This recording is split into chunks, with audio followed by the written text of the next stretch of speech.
நல்ல கொஸ்டின். சரி, இன்னைக்கு லாஸ்ட்டாக வரேன். இன்னைக்கு இப்போ தான் ஒருத்தர் நடிகர் விஜய் மகளிர் தினத்தை கொண்டாடி மகளிருக்கு என்னென்னலாம் செய்ய போறேன்னு ஒன்று அனௌன்ஸ் பண்ணார். அதை நான் பார்த்தேன். அது என்ன சொன்னார் அப்படின்னா, தஞ்சாவூரில் போய் ஒரு கூட்டத்தை பேசினார். சிம்பிளாக முடிச்சிடுறேன். அந்த கூட்டத்தில் நான் உங்களுக்கு தம்பியாக, அண்ணனாக, தாய் மாமனாக, மகனாக இருப்பேன்.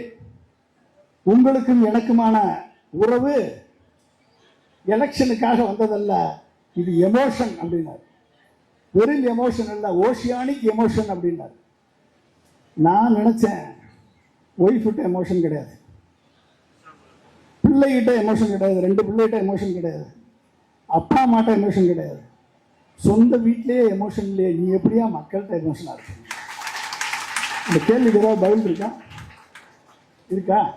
இல்லை. இன்னைக்கு அவர் சொல்லியிருக்காரு. என்ன சொல்லியிருக்காரு அப்படின்னா, சொல்லி முடிச்சிடறேன் நான், என்ன அடுத்த 2 பேர் பேசுகிறேன். அவர் சொல்லியிருக்காரு, பெண்கள், குழந்தைகள், முதியோர்கள் நலன். இது விஜய் அவர்களது நேரடி கட்டுப்பாட்டில் அந்த மினிஸ்ட்ரி இயங்குமா. அவங்களுக்கு தனி மினிஸ்ட்ரி. யார் தெரியுமா? பெண்கள், குழந்தைகள், முதியோர்கள். அவர் வீட்டு பெண்ணு சேஃப்டி இல்லை, குழந்தைங்க 2 பேர் எங்கே இருக்காங்கன்னு அவருக்கு தெரியாது, முதியோர் அப்பா அம்மா 2 பேரும் எங்கே இருக்காங்கன்னு தெரியாது. இவர்கிட்ட கண்ட்ரோல் ஒட்டுமொத்த தமிழ்நாட்டுடைய பெண்கள், குழந்தைகள், முதியோர் கண்ட்ரோல் இருக்கணுமா? இல்லையா? இது நம்புவீங்களா? நீங்க யாராவது நம்புவீங்களா? தமிழக மக்கள் நம்புவீங்களா? நேரடி மினிஸ்ட்ரினா என்ன ஆகுறது? என்ன ஆகுறது? சந்திரசேகர்கிட்ட கேட்கணும், சங்கீதாட்ட கேட்கணும், பிள்ளைங்கிட்ட கேட்கணும். அப்ப நாடு சீரழிவோமா இல்லையா? சரி, ஓகே. இவர் வரிசையா சொல்லியிருக்காரு. மதிப்புமிகு மகளிர் திட்டம் 2500 ரூபா. ஸ்டாலின் 2000 ரூபா கொடுக்குறேன்னாரு, 1000 ரூபா கொடுத்துட்டு இருக்காரு, 2000 ரூபா கொடுத்துட்டாரு. இவர் 2500 ரூபா கொடுக்குறேன்னு இருக்காரு. அன்னபூரணி சூப்பர் 6 திட்டம் 6 கேஸ் சிலிண்டர் கொடுத்துறாரு, வருஷத்துக்கு கொடுத்துறாரு. அண்ணன் சீர் திட்டம், திருமணம் 1 பவுன் நகை. 1 பவுன் நகை எவ்வளவு அப்ப? எவ்வளவு? 1,30,000. நான் 1,20,000 நினைச்சுக்கிட்டு இருக்கேன். 30,000 ஒரு கூட்டிகிட்டே இருக்கு. 1,30,000 1 பவுன் நகை. இதெல்லாம் நல்லா கிடைக்கும். நல்லா கிடைச்சா நீங்கள் மாற்றி ஓட்டு போட்டுருவீங்கல்ல. பட்டு சேலை. அடுத்து காமராஜர் கல்வி உறுதி திட்டம். இடைநிற்றல் இல்லாமல் கல்வி படிக்கிறதுக்காக ஒவ்வொரு குடும்பத்து பெண்களுக்கும் 15,000 ரூபா கொடுக்குறாங்க. 15,000 ரூபா. வெற்றி பயணம் எல்லாத்துக்கும் இலவச. பெண்கள் அத்தனை பேருக்கு எல்லாத்துக்கும் எல்லா பஸ்லையும் இலவச பயணம். எல்லா பஸ்லையும் 21,000 பஸ் இருக்கு. இப்போ 7,500 பஸ்ஸில் இலவச பயணம் போடுறாங்க. 21,000 பஸ்ஸில் இலவச பயணம். பாருங்க என்னெல்லாம் அள்ளி விடுறாங்க. அடுத்து 0 டாலரன்ஸ் ஃபார் உமன். உமன் சேஃப்டிக்காக 500 பாதுகாப்பு படை உருவாக்குறாரு. அஞ்சலை அம்மாள் அதிவிரைவு நீதிமன்றம். அப்புறம் பட்டன் அமுக்குனா உடனே போலீஸ் வந்துடும் உங்களுக்கு. அது ஆட்டோவில் போனாலும் சரி, காரில் போனாலும் சரி, பஸ்ஸில் போனாலும் சரி, பட்டன் அமுக்குனா போலீஸ் வந்துடும். புது திட்டம் கொண்டாடுறாரு. அடுத்து ஃப்ரீ சானிட்டரி நாப்கின் எல்லாத்துக்கும். அப்புறம் சிங்க பெண்களுக்கு மேம்பாட்டு திட்டம் 5 லட்சம் வரை வட்டி இல்லா கடன், 5 லட்சம் வரை மானியம், எம்எஸ்எம்இ கொடுத்தா மானியம். தாய்மாமன் தங்கமோதிர திட்டம் எல்லாத்துக்கும் ஒரு கோல்டு செயின், அப்புறம் பேபி கிட்டு. இதெல்லாம் அவர் சொல்லியிருக்கக்கூடிய வாக்குறுதி. ஒட்டுமொத்த வாக்குறுதியும் நான் காரில் வரும்போது கணக்கு போட்டு பார்த்தேன். மொத்தம் எவ்வளோ வரும் தெரியுமா? 1,20,000 கோடி. எவ்வளவு? 1,20,000 கோடி. ஏற்கனவே 1 லட்சம் கோடி டெபிசிட். எடப்பாடி சொன்ன 6 திட்டங்களையும் நிறைவேற்றணும்னா 60,000 கோடி. அதுக்கே கடன் வாங்க முடியாது. விஜய் சொன்ன திட்டங்கள் எல்லாம் நிறைவேற்றணும்னா இதான் ஃபர்ஸ்ட் திட்டம் அனௌன்ஸ் பண்ணியிருக்காரு. இதே 1,20,000 கோடி.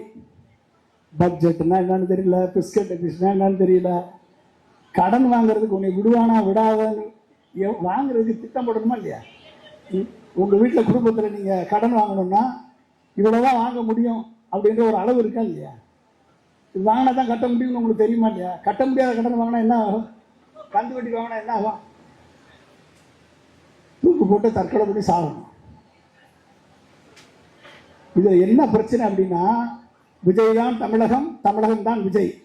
அவன் செத்துட்டா பரவாயில்ல, ஒட்டுமொத்த தமிழகத்தையும் ஜாக வச்சுட்டா என்ன ஆகுறது? ஓகே, பாருங்களேன், பிஸ்கல் பேசினாங்கன்னு தெரியல. ஆமா, வாயில வந்ததுன்னு அள்ளி விடுறாங்க. பண்ண முடியுமா முடியாதான்னு தெரியல. இதை பண்ணணும்னா என்ன தெரியும் பண்ண தெரியுமா? ஜிஎஸ்டி growth 18% கொண்டு போகணும். 18% கொண்டு போகிறது அவ்வளோ ஈஸி இல்லைம்மா. 11.19% மு.க. ஸ்டாலின் அவர்கள் கொண்டு வந்ததே இந்தியாவிலே முதல் மாநிலம் தமிழ்நாடு. 15% கொண்டு வந்துட்டாரு அப்படின்னா அது பெரிய விஷயம். ஆனா இவங்க சொல்ற திட்டத்தை பார்த்தா 18%, 20% நடக்காத விஷயங்களை எல்லாம் கனவுலகில் நின்று சினிமா மாதிரி பேசிட்டு இருக்காங்க. விஜயாவது ஒன்றும் தெரியாது. ஆனா எடப்பாடி சொல்றாரு, அவர் சொல்லக்கூடிய திட்டங்களை பார்த்தா 60,000 கோடி வேணும் வருஷத்துக்கு. அப்ப எப்படிப்பட்டவர்களை எல்லாம் நம் முன்னால் இருக்கிறார்கள் என்று பார்க்கும் பொழுது எதிர்காலம் மிகவும் பயங்கரமா இருக்கு. அந்த எப்படிப்பட்ட எதிர்காலம், இளைஞர்களை சுத்தி இருக்கக்கூடிய பிரச்சனைகளை சரி செய்யக்கூடிய தலைவர் நமக்கு தேவை. இந்த இளைஞர்களை அடிமைப்படாத இளைஞர்களாக, அந்த இளைஞர்களுக்கு லட்சியத்தை விதைக்கக்கூடிய தலைவராக வர வேண்டும். 14 திட்டங்களை, தொலைநோக்கு பார்வை திட்டங்களை அவர் கொடுத்திருக்கிறார், லட்சியங்களை கொடுத்திருக்கிறார். லட்சியம் கொண்ட யாரும் அடிமைப்படுத்த முடியாது. லட்சியம் இல்லை என்று சொன்னால் உங்களை சினிமா அடிமைப்படுத்தும், மொபைல் போன் அடிமைப்படுத்தும், வாட்ஸ்அப் அடிமைப்படுத்தும், இன்ஸ்டாகிராம் அடிமைப்படுத்தும், பேஸ்புக் அடிமைப்படுத்தும், கதாநாயகர்கள் அடிமைப்படுத்துவார்கள், அனைவரும் அடிமைப்படுத்துவார்கள், போதை அடிமைப்படுத்தும். ஆனால் லட்சியம், உங்கள் குழந்தைகளுக்கு லட்சியத்தை நீங்கள் விதைத்து விட்டால் அவரை யாரும் அடிமைப்படுத்த முடியாது. அப்படிப்பட்ட லட்சிய இளைஞர்களை உருவாக்கக்கூடிய தலைவரைத்தான் நீங்கள் தேர்ந்தெடுக்க வேண்டிய சூழல் இருக்கிறது. அதனால் தான் நாங்கள் உங்கள் பக்கம் வந்து நிற்கிறோம். எனவே வாய்ப்புக்கு நன்றி, விடைகிறேன். நன்றி, வணக்கம்.